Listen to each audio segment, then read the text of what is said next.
مذہب کے نام پہ فرقے کے نام پہ لڑائیاں قتل قتل قتل و غارت گری. لیکن جب سے یہ سیکولر ہوئے ہیں خوشحالی ہے, امن ہے, سکون ہے. اسی لیے مذہب کو ریاست سے علیحدہ ہونا چاہیے, کیونکہ اگر یہ ریاست کے ساتھ چلائیں گے تو ہمیشہ شاہ رخ جتوئی جیتے گا, غریب ہمیشہ ہارے گا, کمزور ہمیشہ ہارے گا. تو بنیادی طور پہ یہ وہ کل سے ہونے والی وہ تنقید ہے نظام عدلیہ پہ جس کے خلاف یہ جسٹس منصور علی شاہ نے ہمیں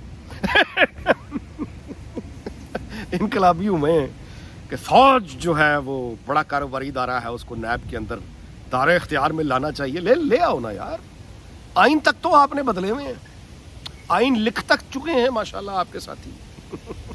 آپ تو پارلیمنٹ کو کچھ سمجھنے کو تیار نہیں ہوتے. آپ نے تو مارشل لاؤں کو جائز قرار دیا ہوا ہے. آئین میں کہیں لکھا ہے مارشل لا کو جائز؟ نظریہ ضرورت نکال دیا تھا, کب سے نکالا ہوا ہے؟ ایک از خود نوٹس ذرا ادھر بھی لے لیں, خود لے لو نا. جسٹس صاحب سے میں استدعا کر سکتا ہوں, خدا نہ خواستہ یہ کوئی میرا یعنی خدا نہ خواستہ کوئی توہین عدالت کا, میں غریب آدمی ہوں بھائی, ہاتھ جوڑ کے میں بالکل میری کوئی نیت نہیں ہے توہین عدالت کی. میں تو بڑے ادب سے فاضل جج صاحب سے یہ سوال کر رہا ہوں, جناب جسٹس منصور علی شاہ صاحب سے, کہ حضور وہ از خود نوٹس کی ایک بڑی لمبی چوڑی تاریخ ہے, یہ اختیار آپ کے پاس بھی ہے, تو پھر ہو جائے ایک از خود نوٹس لے ہی لے ذرا اور طلب کر لے, پوچھ لے کہ ہاں بھئی یہ کیا ہو رہا ہے کاروبار.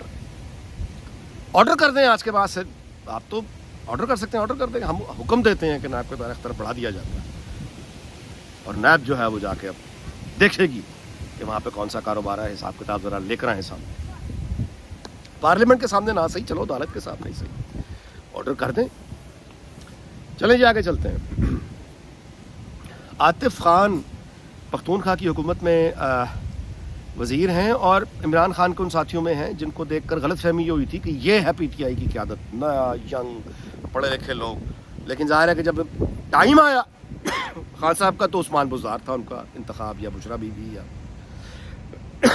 کیا گنڈا پور کیا, تو سارے کے سارے جو لائق یعنی ان کے پاس سیلیبل کمیونٹی جو پی ٹی آئی کے پاس تھی, ان کو تو بوریوں میں بند کر کے چھپا کے رکھا ہے انہوں نے بعد میں.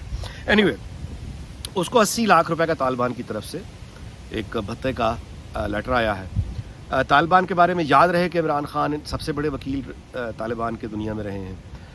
طالبان وہ غلامی کی زنجیریں جو توڑی طالبان, یعنی وہ کابل فتح پر عمران خان کے ریمارکس یہ تھے, تو غلامی کی زنجیریں توڑ کے وہ ادھر ہی آئے ہیں پھر. تو یہ جو 80 لاکھ عاطف کو یہ جو ہے, یہ بنیادی طور پر باقی لوگوں کے لیے پیغام ہے کہ ہمارا جو سپورٹر ہے, ہمارا جو سپورٹر ہے پاکستان میں تحریک انصاف عمران خان, اگر ہم ان کے وزیروں کو اسلام کی خدمت کے لیے 80 لاکھ روپے کا کہتے تو وہ یہی ہے نا کہ ہم نے دین کی خدمت کرنی ہے, پیسے دو. تو وہ جو 80 لاکھ روپے عاطف خان سے اگر شروع کیا, تو باقی پھر پارٹیاں کس کھیت کی مولی ہیں؟ باقیوں کو بھی پھر یعنی طالبانی جو پھر مطلب ان کا اس کے لیے پیسے دینا چاہیے نا. یہ وہ گراؤنڈ ہے. اس سے پہلے ہم سوات میں دیکھ چکے ہیں کہ جب یہ طالبان وہاں نظر آئے تو وہ لوگ کتنی شدت سے نکلے, پورا شہر نکلا, اور وہ جو باتیں کر رہے تھے وہ باتیں کیا تھیں. پشتو اگر آپ جانتے ہیں پھر تو آپ کے لیے مسئلہ کوئی نہیں ہے, یوٹیوب پہ بہت سی آپ کو ریکارڈنگز مل جائیں گی, ٹک ٹاک پر مل جائیں گی. پشتو نہیں جانتے تو کسی دوست جو پشتو جانتا ہے اس سے ذرا بٹھا کے سنیے کہ وہاں باتیں کیا ہو رہی ہیں, آپ کے 14 طبق روشن ہو جائیں گے جو گفتگو ہو رہی ہے. یہاں تک آ چکے ہیں معاملات. اچھا, اور آخری بات میں آپ سے گزارش کروں ویلاگ ختم کرنے سے پہلے کہ یہ بلدیاتی انتخابات جو سندھ میں الیکشن کمیشن نے آگے کیے, ہمارے پاس عملہ نہیں ہے, پولیس نہیں ہے, سٹاف نہیں ہے, رینجرز نہیں ہے. یہ تو بالکل ایک سموک سکرین ہے نا, دھوئیں کا, اس کو چھوڑیں آپ. روکنا تھا, کس وجہ سے روکا ہے, کس خوف سے روکا ہے؟ پیپلز پارٹی نے ہارنے کے لیے. کس کو خوف تھا, کیا خوف تھا, وہ اپنی جگہ ہے, لیکن یہ زیادتی ہوئی ہے. اور میں آپ سے گزارش کروں کہ یہ ایک عجیب بات ہے, انسان کو ماننی پڑتی ہے کہ لوکل گورنمنٹ جو ایکچول پاکستان کا مسئلہ ہے, یعنی کوئی بھی عام آدمی ہوگا میری طرح کا, وہ میرے بھائی عام آدمی کا کام وہ اپنے گھر میں زندگی گزارتا ہے یا اپنے دفتر, دکان, فیکٹری میں زندگی گزارتا ہے جہاں پہ اس کا کام ہوتا ہے. اس کے 80% مسائل ان 2 علاقوں میں ہوتے ہیں جہاں پہ وہ رہتا ہے, دوسری جگہ اس کی کام کا ہے. باقی تو سوشلائز کرنے روز کون کہاں جاتا ہے.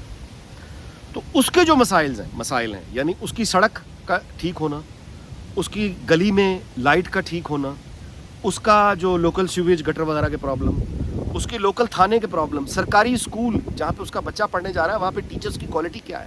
اچھا اسکولز کے سامنے جو خوراک بیچی جا رہی ہے بچوں کو، ان خوراک کا معیار کیا ہے؟ اس خوراک کا بچوں کے اسکولز میں ٹوائلٹ ہے یا نہیں ہے؟ استاد کا میں پہلے بتا چکا ہوں کہ استاد کی اپنی کوالیفیکیشن کیا ہے جو بچوں کو پڑھا رہا ہے. پرائیویٹ ٹیوشن جو جگہ جگہ سینٹرز کھلے ہوئے ہیں، یہ کون لوگ ہیں بھائی؟ کہاں سے آ گئے؟ ان کی اپنی اہلیت سکل کیا ہے جو یہ دعویٰ کر رہے ہیں کہ ہم دوسروں کو پڑھائیں گے؟ اچھا دال میں ملاوٹ، فلاں میں ملاوٹ، دوائیوں کا جعلی ہونا، یہ 80% مسائل، بچہ پیدا ہونا، اس کی رجسٹریشن، مر جانا، مردے کی وہ قبرستان، گھر کا ٹرانسفر لینا دینا، یہ بھائی 80% مسائل اس کے مقامی ہوتے ہیں. لوکل گورنمنٹ، یہ اس کے لوکل گورنمنٹ کے کام ہوتے ہیں. لوکل گورنمنٹ اگر ریونیو کلیکٹ کرے گی، مضبوط نظام ہوگا ایکسکیوز می، تو یہ ایم پی ایم این اے وغیرہ کی بلیک میلنگ ختم ہو جائے گی، مضبوط نظام آئے گا. میں جس ملک میں بیٹھا ہوں یہاں یہی لوگوں نے سیکھا، ایک تو سیکولر کیا، مذہب کو علیحدہ کیا، دوسرا مقامی جمہوریت دے دی. تو اب مرکزی اتنا بڑا پولیٹیکل کرائسس اس وقت انگلینڈ میں ہے کہ آپ سوچ نہیں سکتے. بوچھال آیا ہوا پالیٹکس پارلیمنٹ میں اس وقت. لیز ٹرس ابھی آئی ہے، جمعہ 4 دن حکومت اس کی شیک کر رہی ہے. وہ ایک ضمنی بجٹ پیش کر چکی ہے، اس پہ یو ٹرن لے کے اسے واپس کر چکی ہے، معافی مانگ چکی ہے. شاید چند دنوں میں ایک اور پرائم منسٹر آ جائے، اگلے الیکشن کی بات ہو رہی ہے، شور مچا ہوا ہے سیاسی. لیکن نیچے لوکل باڈیز کا نظام اور لوکل گورنمنٹ کا اور وہ سارا اتنا مضبوط ہے کہ کسی عام آدمی کو پرابلم ہی نہیں ہے. کرائسس جو بھی چل رہا ہے وہ بھائی کیپٹل یعنی پارلیمنٹ کے اندر چل رہا ہے، فیڈرل گورنمنٹ کا کرائسس چل رہا ہے. عام آدمی کی زندگی میں کیا کرائسس ہے؟ کچھ بھی نہیں ہے. لوکل گورنمنٹ موجود ہے، فنکشن کر رہی ہے، لوکل پولیس موجود ہے، ہاسپٹل موجود ہے، اسکول موجود ہے، شاپس موجود ہے، ہر چیز چل رہی ہے، کسی کو کوئی پرواہ نہیں ہے، کیونکہ پرائم منسٹر کا تعلق ہی کوئی نہیں ہے اس سے. لوکل گورنمنٹ ہے. تو لوکل گورنمنٹ کے لامتناہی ان گنت فوائد ہیں. میں چاہوں تو مزید 2 گھنٹے مزید صرف لوکل گورنمنٹ پہ آپ کو فائدہ بتاتا رہوں، لیکن فائدہ کیا؟ اپنے یہاں ہونے ہی نہیں ہے. اور کمال کی بات یہ ہے کہ لوکل گورنمنٹ اپنے یہاں جب بھی آئی فوج لے کے آئی. اچھا اب اس پہ تنقید یہ ہوتی ہے کہ جی فوج کو چونکہ لیجیٹمیسی کا مسئلہ ہوتا ہے، آتے ہیں قابض ہو جاتے ہیں، تو لیجیٹمیسی کے لیے پھر وہ یہ کراتے ہیں. اور یار لیجیٹمیسی کے لیے کروائیں، جیسے بھی کرواتے تو ہیں. ایک لوکل گورنمنٹ کے الیکشن فوج ہی کرواتی ہے، اور آخری پرویز مشرف نے کروایا تھا، اور بڑا اچھا نظام تھا اس کا. وہ یعنی کسی بھی شخص کی نفرت، جیسے میں بار بار آپ سے گزارش کرتا ہوں، کسی بھی شخص کی نفرت میں خود کو اندھا نہیں کرنا چاہیے. پرویز مشرف نے جو پاکستان کے ساتھ زیادتیاں کی، کارگل کیا، برباد کیا، وہ اپنی جگہ ہے، تاریخ کا حصہ ہے. لیکن اسی پرویز مشرف نے بہت اچھا لوکل گورنمنٹ کا وہ دیا تھا، سارا کا سارا پاکستان کا نظام. یہ ایک علیحدہ بات ہے کہ کالا باغ ڈیم بنا سکتا تھا، نہیں بنایا اس نے. میں جی کنسنسس پیدا کرنے جا رہا ہوں. پاگل آدمی، تو کنسنسس پیدا کر کے آیا، بندوق اٹھا کے آیا، بندوق اٹھا کے جائے. شروع کے 3 سالوں میں تو بولے ہی کوئی نہیں تھا، بنا دیتا کالا. بنیادیں رکھ گیا ہوتا، بنا گیا ہوتا، آج ہمارا بڑے مسئلے حل ہوتے. اینی وے چلیں. تو مقامی حکومتوں کا نظام اس کا بہت اچھا نظام تھا، اسی نے گرو کر کے آگے مضبوط بننا تھا. لیکن وہ 2008 میں پیک اپ ہو گیا. تو بس وی لاگ اس بات پہ ختم کرتے ہیں کہ دیکھیے ہمارا کوئی جج صاحب ہوں، قائد اعظم کی تصویر لگائی ہوتی ہے اوپر. قائد اعظم ایک وکیل تھا، یہ ملک ایک وکیل نے بنایا ہوا ہے. اس وکیل کو قیامت کے روز مجھے یقین ہے، وہ ایک لطیفہ ہے نا، کسی سیاستدان نے بڑی عزت سے کسی محفل میں، شیخ رشید جیسا، اس نے کسی استاد کی بڑی عزت کی اور تکریم سے کہا کہ میں آپ سے پڑھا ہوا ہوں، دیکھیں آج وزیر ہوں، تو میرے لائق کوئی خدمت ہو تو بتائیے، میں کیا خدمت کر سکتا ہوں. تو استاد نے جواب دیا، بڑی مہربانی لوگوں کو یہ نہ بتایا کرو کہ میں تمہارا استاد ہوں اور تم مجھ سے پڑھے ہوئے ہو، بس یہ مہربانی میرا کام کر دو، یہ نہ بتایا کرو، میری بدنامی ہوتی. آپ یقین کریں قیامت کے روز اٹھیں گے انشاءاللہ. تو میرا اس دن یعنی باقی تو خیر اللہ معاف کرے، اس طرح کی باتوں پہ مثالیں نہیں دینی چاہیے، لیکن میرا گمان یہ ہے کہ قائد اعظم وہ کہے گا اس قوم سے میرا کوئی تعلق نہیں ہے بھائی. وہ اپنے رب سے کہے گا، میرے رب میں نے مطلب معافی مانگے گا اپنے خدا سے، اور وہ کہے گا کہ یہ پاکستان جو میں نے یہ میں نے یہ نہیں بنایا تھا، میں نے یہ نہیں بنایا تھا، ان لوگوں کے لیے نہیں بنایا تھا، نہ ہی ان لوگوں کی اعمال سے میرا تعلق ہے.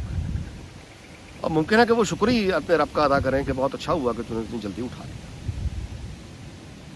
آپ اندازہ لگائیں آئین اور قانون، ایک وکیل کا بنایا ہوا ملک، اور عدل اور انصاف کا یہ نظام، قائد اعظم کو تصویر لگائی ہوتی ہے اوپر.